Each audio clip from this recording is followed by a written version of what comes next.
చేయండి ఈ రోజు జరగబోయే భారత్ బంద్ను రద్దు చేయాలి ఏదైతే 3 చట్టాలను పోరాడదాం రైతులకు మద్దతుగా పోరాడదాం రద్దు చేయాలి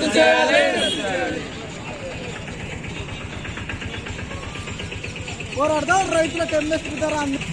ఈరోజు దేశవ్యాప్తంగా భారత్ బంద్ లో భాగంగా రైతులకు మద్దతుగా ఎస్ఎఫ్ఐ విద్యాసంఘంగా నిజామాబాద్ జిల్లా కేంద్రంలోని 1 డిపో వద్ద నిరసన తెలపడం జరుగుతూ ఉంది.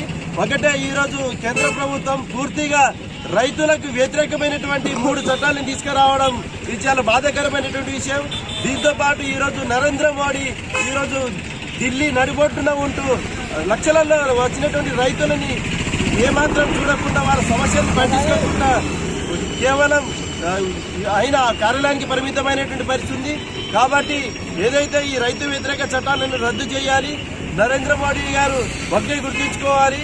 ఈరోజు ఆయన కంచంలో తినే తిండి ఆ రైతులు పండించినటువంటి తిండి ఆ తిండి తిన్నందుకైనా కనీసం వారితో చర్చలు జరిపి ఆ 3 రైతు వ్యతిరేక చట్టాలని రద్దు చేయాలని చెప్పేసి రైతులకు పూర్తి సంపూర్ణ మద్దతు తెలియజేస్తూ ఎస్ఎఫ్ఐగా ఈరోజు నిరసన కార్యక్రమం చేపడతా ఉన్నాం.